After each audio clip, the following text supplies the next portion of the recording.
Assalamualaikum warahmatullahi wabarakatuh. Sebelum videonya dimulai, izinkan saya untuk memperkenalkan diri. Pertama-tama, nama saya Dimas Fauzan Widamara dari jurusan Program Studi Teknologi Rekayasa Otomasi Universitas Diponegoro tahun angkatan 2025 serta dengan NIM 3 digit terakhir saya itu 029.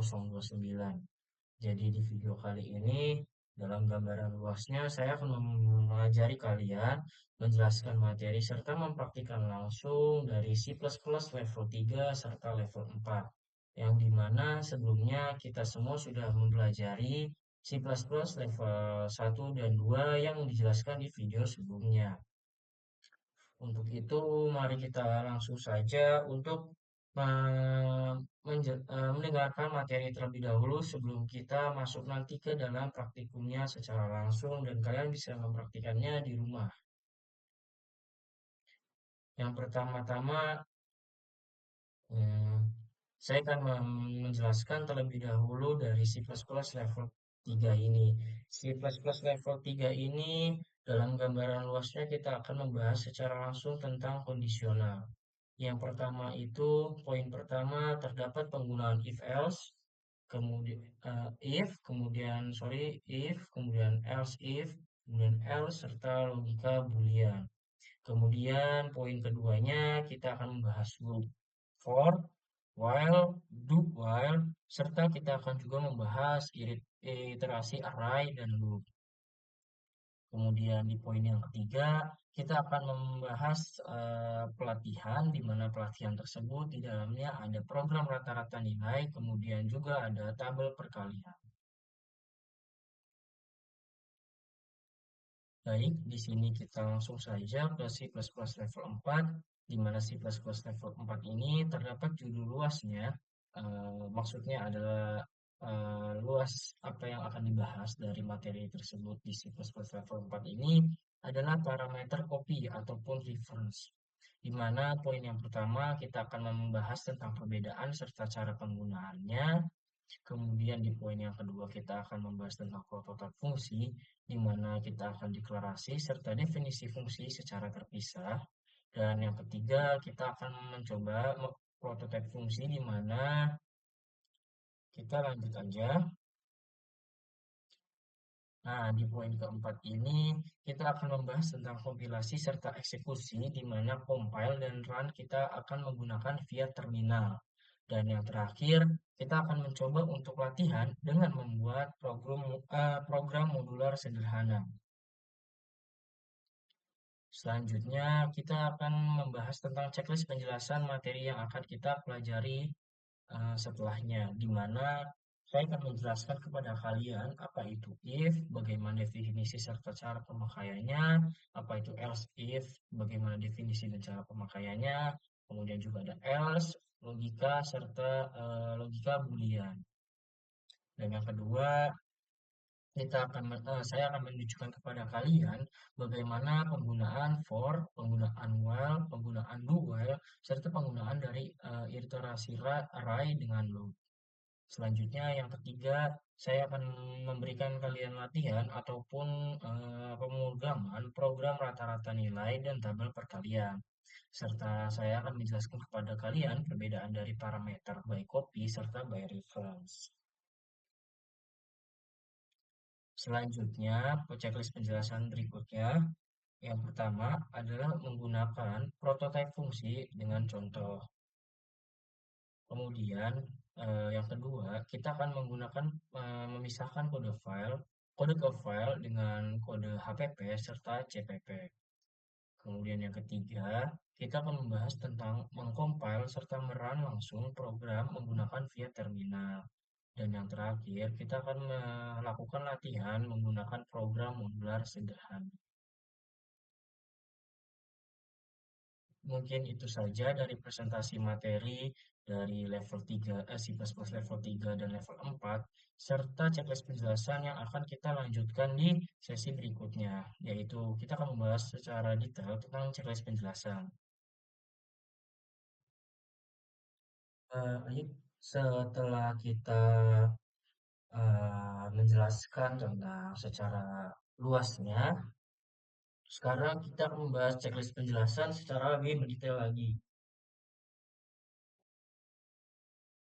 di mana saya kan satu persatu tiap poin saya bahas dengan penjelasan paragraf yang jelas sebelum kita nanti masuk ke C++ level 3 dan level 4 dengan penjelasan lagi, namun dengan kode pemrograman juga agar kita dapat mencontohkan juga. Lanjut, di nomor satu ini terdapat checklist penjelasan di mana saya akan menjelaskan tentang if, else, dan logika boolean. Nah, yang tadi saya udah bilang di presentasi sebelumnya. Nah, struktur if dan else ini sebetulnya digunakan untuk membuat alur keputusan dalam pemrograman C++. Nah, pertanyaan if ini memeriksa kondisi pertama. Jika bernilai true, maka bloknya itu dijalankan. Namun, jika tidak, program melanjutkan ke else if yang berfungsi untuk mengevaluasi kondisi alternatif secara berurutan. Kemudian jika semua kondisi sebelumnya bernilai false, blok else akan dijalankan sebagai pilihan yang terakhir.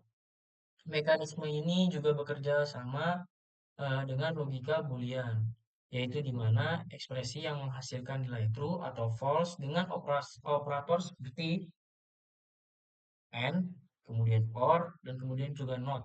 Nah, logika Boolean ini mampu membuat program melakukan pengambilan keputusan yang kompleks serta keputusan yang dinamis.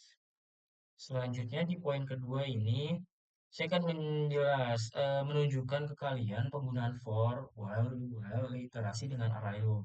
Sebelum kita menunjukkannya secara langsung ya menggunakan kode pemrograman, sebaiknya mengetahui terlebih dahulu definisi-definisinya. Yang pertama, loop itu digunakan untuk melakukan proses berulang di C++. Kemudian untuk for sendiri, cocok juga ketika jumlah iterasi sudah pasti. Dengan tiga komponen, yaitu yang pertama inisialisasi, kemudian yang kedua kondisi, dan yang ketiga adalah increment atau decrement. Kemudian while digunakan ketika iterasi harus berlangsung selama kondisi masih true, tanpa jumlah langkah yang ditentukan. Kemudian, dual menjalankan blok minimal sekali, dikarenakan pengecekan kondisi dilakukan setelah adanya eksekusi. Kemudian semua jenis loop dapat digunakan untuk iterasi array, yakni mengakses elemen berdasarkan indeks secara berurutan dari awal hingga akhir. Kemudian untuk loop itu memang sangat penting untuk memproses data seperti perhitungan, pencarian, serta manipulasi array. Untuk checklist penjelasan di poin yang ketiga ini, saya akan membuat latihan atau pelatihan kepada kalian tentang program rata-rata nilai dan tabel perkalian. Latihan pertama ini membuat program perhitungan rata-rata nilai, di mana kita tuh akan memasukkan beberapa nilai, kemudian kita programkan untuk menjumlahkan seluruh nilai dan membaginya dengan banyak data. Ini sesuai dengan prinsip rumus rata-rata, di mana eh, penjumlahan semua data dibagi oleh dan banyaknya data. Kemudian latihan kedua adalah membuat tabel perkalian menggunakan loop bersara. Loop pertama itu mengatur baris dan loop kedua juga mengatur kolom, sehingga menghasilkan output terstruktur 1 kali 1 hingga n dikali n. Kedua latihan ini juga memperkuat pemahaman tentang input kita, perhitungan aritmatika kita, serta penggunaan loop agar lebih jelasnya. Kemudian yang poin keempat, kita akan membahas tentang bedakan atau perbedaan dari parameter by copy serta parameter by reference. Di mana parameter by copy atau dalam bahasa Inggris dan bahasa programmer yang dipahami adalah pass by value, yaitu berarti nilai argumen disalin ke parameter fungsi, sehingga perubahan di dalam fungsi itu tidak memengaruhi variabel aslinya. Kemudian sebaliknya, parameter by reference menggunakan simbol dan sehingga fungsi menerima referensi ke variabel asli. Perubahan yang dilakukan di fungsi langsung berdampak pada variabel di luar fungsinya. Perbedaan ini penting untuk efisiensi memori dan pengendalian efek samping, terutama saat kita bekerja dengan data besar atau saat kita ingin memodifikasi nilai aslinya. Kemudian di poin kelima terdapat penggunaan prototipe fungsi, kemudian dengan contohnya. Nah, untuk prototipe fungsi sendiri, itu adalah deklarasi fungsi yang ditulis sebelum fungsi yang digunakan. Biasanya itu terdiri dari tipe nilai kembali, tipe nama fungsi, dan tipe parameter. Prototipe ini juga dapat ditempatkan di bagian atas file atau di file HPP dengan adanya prototype. Compiler mengetahui bentuk fungsi sebelum dipanggil. Contohnya itu int tambah, int A, int B. Lalu definisi fungsi ditempatkan di bawah file atau file CPP. Penggunaan prototipe juga membuat kode lebih terstruktur dan lebih modular. Selanjutnya di sini di poin ke-6 terdapat pisahkan kode file HPP dan CPP. Pemrograman modular C++ itu memisahkan deklarasi ke dalam file .hpp dan implementasi ke dalam file .cpp dan file .hpp. Berisi deklarasi fungsi, kelas atau konstan, sedangkan .cpp itu berisi definisi atau logika fungsinya.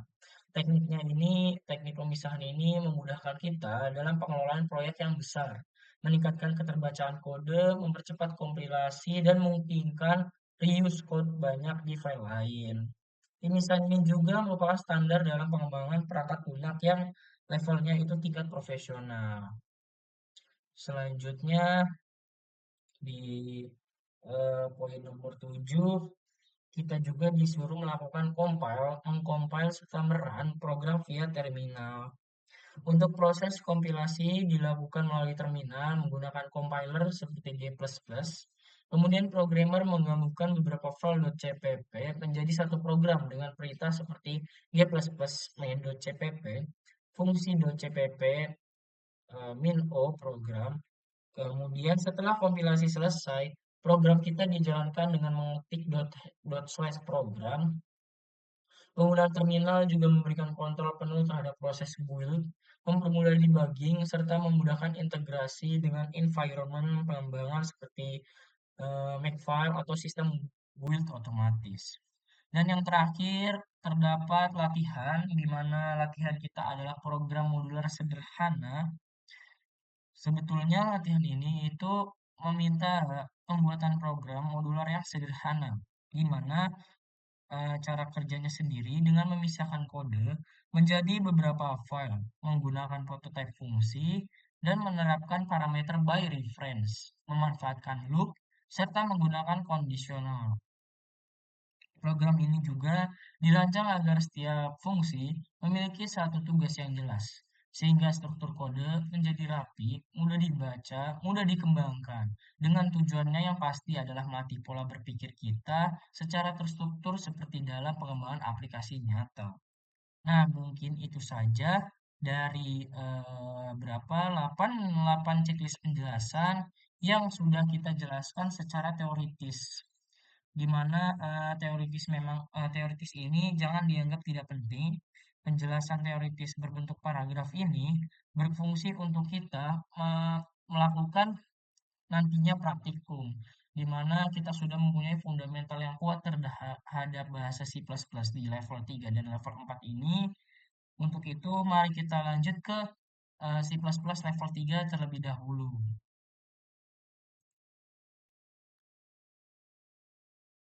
Assalamualaikum warahmatullahi wabarakatuh. Nah, teman-teman, setelah kita tadi sudah membicarakan materi presentasi secara luas, kemudian kita kerucutkan atau kita detailkan kembali tentang materi checklist penjelasannya dan C++ level 3 dan 4, maka dari itu kita akan melanjutkan ke sesi berikutnya yaitu adalah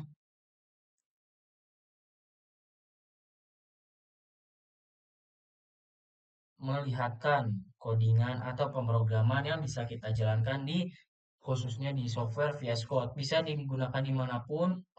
Ini reminder ya buat kalian semua. Notes ini adalah catatan penting di mana ini adalah C++. Software bisa digunakan melalui menu-menu misalkan mendownload compiler dari C ataupun C++, dan saya di sini menggunakan VS Code teman-temanku semua. Bisa kalian gunakan juga di Windsurf, bisa kalian gunakan juga di Replit, enggak bisa. Bisa kalian gunakan dimanapun seperti contohnya adalah di Cursor juga bisa, Windsurf, VS Code teman-teman. Selanjutnya ini tidak perlu berlama-lama lagi, saya akan menjelaskan terlebih dahulu program pertama, yaitu penjelasan mengenai penggunaan if, kemudian penggunaan else if, kemudian penggunaan else, kemudian juga penggunaan logika Boolean, teman-teman. Di sini saya jelaskan kembali tentang penjelasan singkatnya, yaitu penggunaan if, else, dan logika Boolean ini adalah salah satu struktur kondisi yang kita gunakan untuk membuat keputusan berdasarkan nilai-nilai tertentu, di mana dibagi menjadi 3 poin. Yang pertama adalah if itu sendiri. If itu sendiri dijalankan jika kondisi kita itu bernilai true, teman-teman. Kondisi pemrograman bernilai true yang kita inginkan. Kemudian else if itu digunakan jika ada kondisi tambahan opsional, teman-teman. Dan untuk poin terakhir adalah else, itu digunakan jika kondisi sebelumnya itu false. Dan logika boolean seperti dan logika boolean itu terdapat contohnya ada 3, yaitu ada atau dan ada tidak, dengan kode seperti berikut ini. Dengan dan 2 kali, kemudian ada garis lurus 2 kali, itu untuk atau, dan tidak itu untuk tanda seru, teman-teman. Nah, itu untuk apa? Kode-kode tersebut bukan tidak jelas ya, tapi kode tersebut juga mempunyai fungsi yang penting, yaitu membantu membuat kondisi lebih spesifik, kemudian lebih struktur kembali, seperti ini sangat penting untuk memfilter keputusan dalam program kita, teman-teman. Nah, untuk kode programnya sendiri, kita menggunakan .cpp seperti biasa. Ini saya ketik ulang, yaitu include IOStream, hashtag include, kemudian di IOStream, using namespace std, semikolon, kemudian di enter, lalu selanjutnya di in, integer main, buka kurung tutup kurung, kemudian dibuka kurung kurawal, kemudian di enter, in nilai semikolon, di code, kemudian disimbolkan kurang dari, double kurang dari, kemudian dikutip masukkan nilai, kemudian di semikolon di akhir, kemudian kita cin, kemudian lebih dari 2 kali nilai, kemudian di akhir kita tulis lagi semikolon, kemudian lagi kita if. Nah, if ini jika seperti yang saya jelaskan tadi, jika kondisi ini bernilai true, nilai lebih dari sama dengan 90 akan mendapatkan grade A, teman-teman. Jadi ini adalah kode pemrograman penilaian gitu, penilaian nilai di mana akan menghasilkan grade A, grade B, dan grade C sesuai nilai penilaian yang kita lakukan, di mana if nilainya lebih dari sama dengan 90 akan mendapatkan grade A, teman-teman. Jika else if, yaitu adalah yang saya sebutkan tadi untuk memeriksa kondisi tambahan, di mana nilainya kurang dari lebih dari sama dengan 75 namun kurang dari 90, kurang dari sama dengan 90, maka akan mendapatkan grade B, teman-teman. Kemudian di L sendiri adalah jika kondisi sebelumnya itu false, berarti kondisi-kondisi sebelumnya adalah jika dia kurang dari sama dengan 90 dan kurang dari sama dengan 75 atau di bawahnya, maka akan mendapatkan grade C, teman-teman, dengan code kurang dari double grade C, teman-teman. Maka akan menghasilkan jika input kita masukkan di si outnya ini, kutip masukkan nilai, kita masukkan nilai, contohnya adalah 82, saya ketik, kemudian maka akan menghasilkan outputnya sendiri adalah grade apa? Grade B, teman-teman, karena nilai 82 ini adalah kurang dari sama dengan 90, namun lebih dari sama dengan 75. Maka digunakan kolom tersebut, teman-teman. Kemudian nanti jika ada contoh lagi akan saya ketik kembali, jika saya memaksa inputnya 92, maka outputnya akan menghasilkan grade A seperti yang dijelaskan karena 92 lebih dari 90. Jika saya memasukkan kembali 60, maka grade-nya akan menghasilkan nilai C karena nilainya itu kurang dari yang dihasilkan dari 90 dan juga 75, di bawahnya 75 berarti, teman-teman, di bawah 74. Selanjutnya kita akan membahas juga loop, yaitu adalah for, ada while, kemudian ada do while, serta iterasi array dengan loop. Yang tadi dari penggunaan if else, dan logika boolean mungkin sudah jelas. Yang saya sebutkan tadi adalah level 3. Di C++ level 3 yang itu kondisional, kita lanjut. Ini masih di level 3 kondisional C++-nya. Kemudian kita lanjut di loop. Saya akan membahas secara singkat terlebih dahulu. Loop sendiri itu digunakan untuk pengulangan otomatis seperti eh, bisa dijadikan 3 poin. Yang pertama adalah for. For sendiri itu berfungsi dan digunakan ketika jumlah perulangannya itu sudah jelas, teman-teman. Jika while itu berjalan jika kondisi selama kondisinya itu bernilai true, maka akan terus berjalan while tersebut. Dan do while itu dijalankan minimal sekali karena pengecekan kondisinya dilakukan di akhir. Nah, loop itu digunakan untuk iterasi array, teman-teman, yaitu membaca elemen satu persatu menggunakan indeks. Untuk lebih jelasnya, kita langsung ke kode programnya aja. Di sini terdapat kita menggunakan .cpp seperti biasa. Kemudian kita akan menggunakan hashtag include iostream. Saya ketik ulang. Using namespace kita std kolom. Kemudian in ataupun integer main. eh, Buka kurung, tutup kurung, dan buka kurung kurawal. Kemudian masukkan in atau array ditutup dengan 5. 5 adalah dari jumlah data yang ada, dan kita masukin nilai 10, 20, 30, 40, 50. Nah, 5 ini dihasilkan dari 10 itu 1, 20 itu ada 2, 30 itu adalah angka ketiga, dan 40 dan 50 adalah angka keempat dan kelima.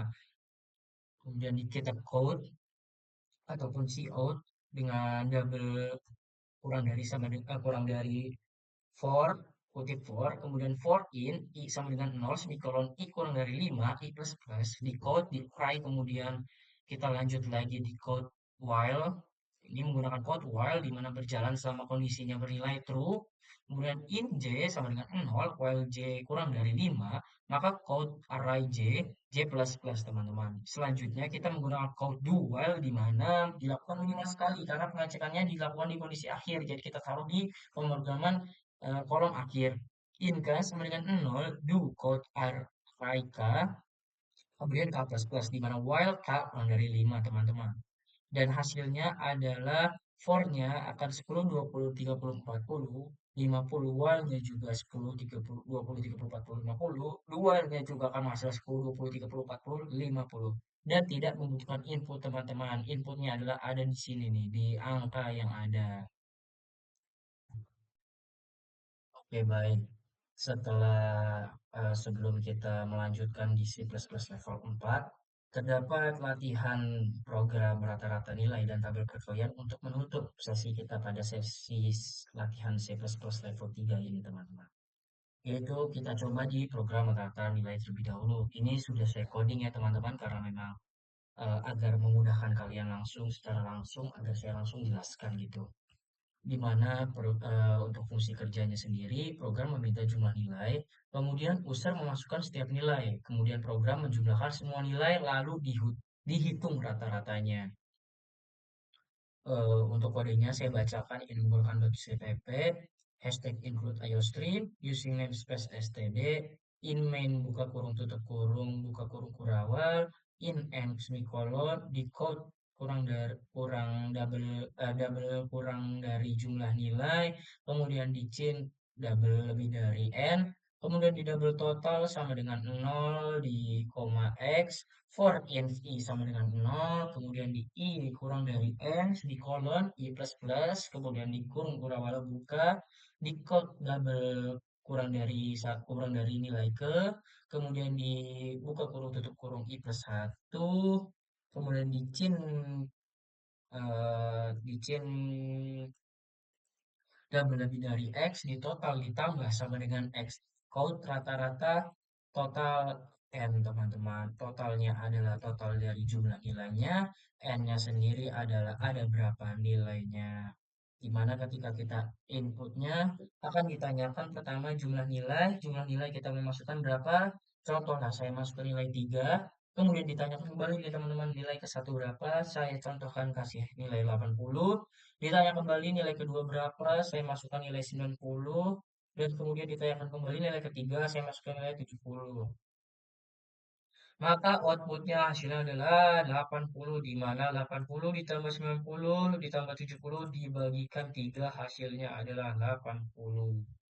Kita lanjut di latihan terakhir di C++ level 3 tabel perkalian, di mana program menghasilkan tabel perkalian otomatis menggunakan nested loop, teman-teman. Nested loop sendiri itu langsung kita coba di kode .cpp hashtag include iostream using namespace std, kemudian di enter.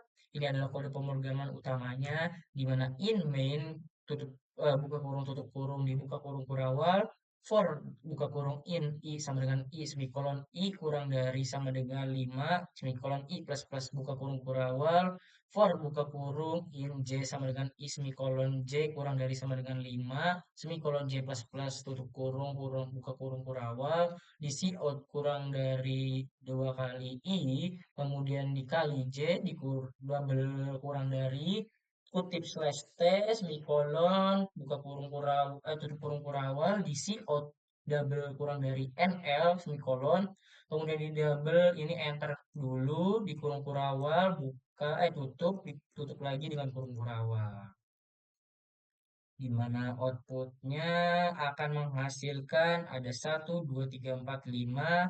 Ini adalah hasil dari ini teman-teman, tabel perkalian yang kita menggunakan nested loop, yaitu ada 1, 2, 3, 4, 5, 1, 2, 3, 4, 5, 2, 4, 6, 8, 10, 3, 6, 9, 12, 15, 4, 8, 12, 16, 20, kemudian 5 kali 5 kali 2 10, 5 kali 3 15, kemudian 20 dan 25.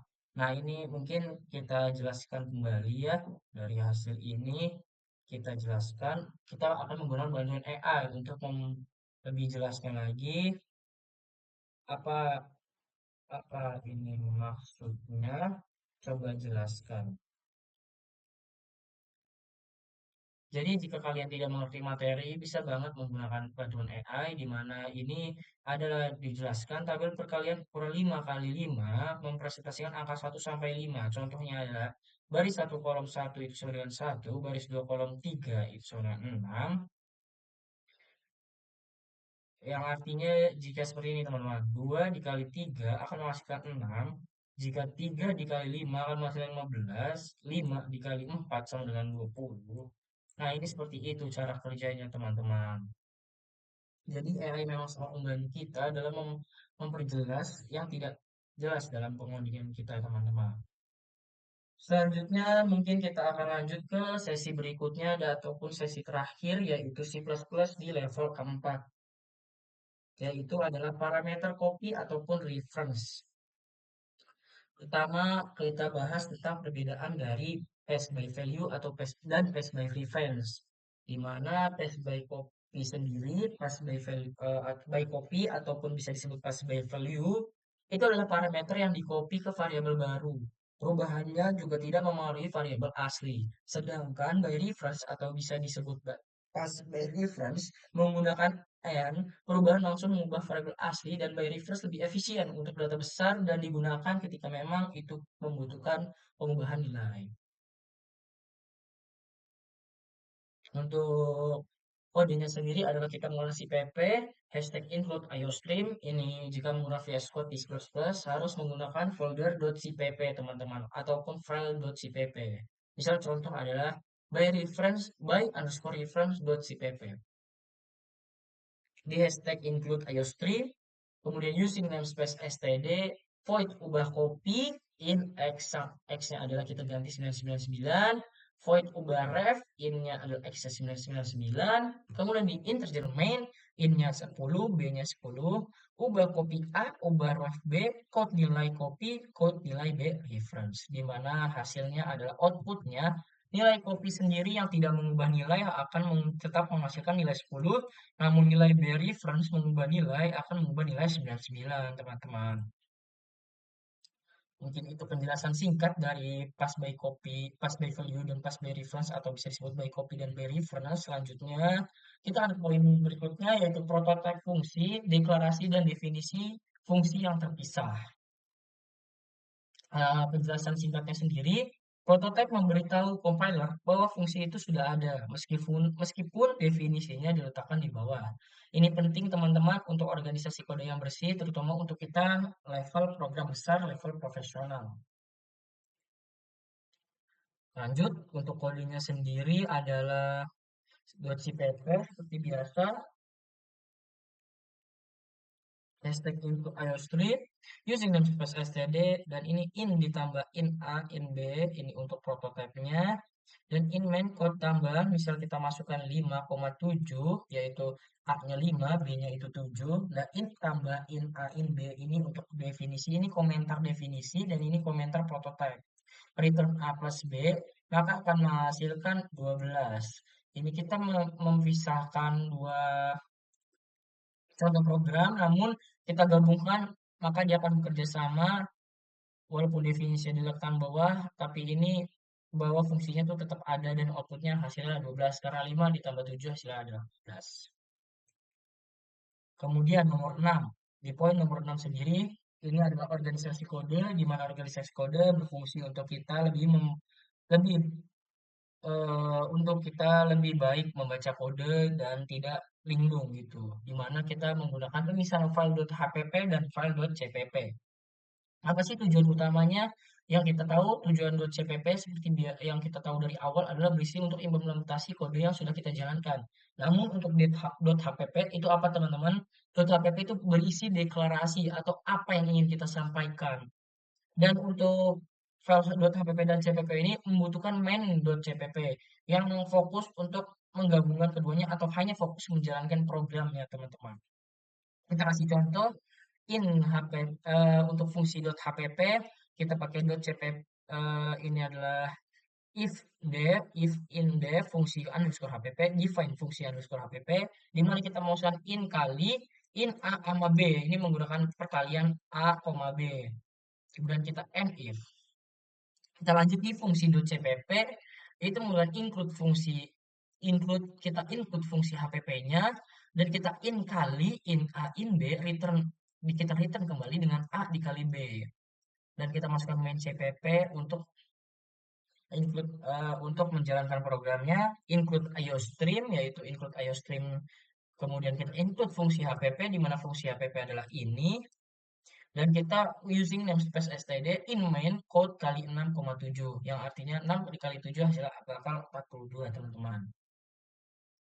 Jadi saya pertegas kembali untuk HPP berisi deklarasi, CPP berisi implementasi, dan main.cpp itu fokus untuk menjalankan programnya kita. Selanjutnya di kompilasi dan eksekusi, compile dan run via terminal. Untuk banyak filenya, kita menggunakan perintah g++ main.cpp, fungsi.cpp, min o program, kemudian di enter program. Ini untuk perintah yang banyak file. Outputnya sama seperti di atas jika kita memasukkan contoh ya. Misal, jika kita main cpp fungsi.cpp ini kan akan memasukkan main cpp yang sudah kita jalankan sebelumnya, yaitu perkalian, lalu kita coba masukkan 6,7, ini di run, bakal outputnya hasilnya 42. Jika ini main cpp-nya kita ganti dan fungsi cpp-nya kita ganti dengan file lain, maka akan mengoutput hasil codingan lain, teman-teman. Selanjutnya, kita akan latihan membuat program modular sederhana menggunakan file terpisah, loop, dan fungsi modular. Di mana fungsi modular ini kita coba dengan menggunakan namanya hitung.hpp. Kita hashtag if and def hitung underscore hpp, kemudian kita hashtag define hitung underscore hpp, di mana double rata-rata in array in n, kita void tampil array in r in n, dan hashtag end if. Oke, selanjutnya kita hitung .cpp,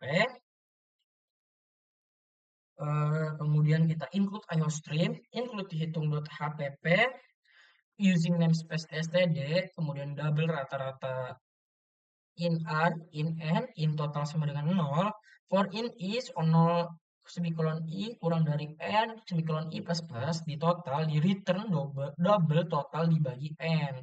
Kemudian void tampil array in R, in N, for in I, 0, semikolon I kurang dari N, I plus plus. Code-nya itu R dan kutip kosong semikolon.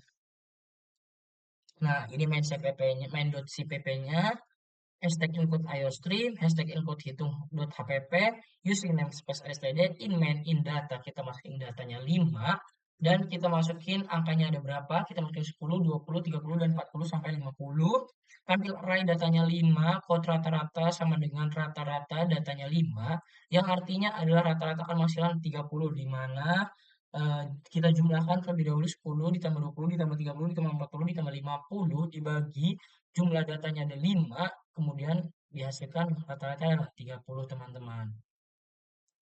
Nah, dari latihan membuat program program modular sederhana ini sudah menutup materi kita. Eh, Materi kita yaitu C++ level 3 dan 4. Mungkin itu saja yang dapat saya sampaikan. Untuk itu, mari kita menutup video ini dengan mengucapkan Alhamdulillah, kita sudah menjelaskan dari awal tadi penggunaan eh, if, else, dan logika boolean. Kemudian loop, kita semua udah jelaskan juga, semuanya udah kita jelaskan dari PPT materinya. Itu saja yang dapat saya sampaikan, kurang lebihnya mohon maaf. Wassalamualaikum warahmatullahi wabarakatuh.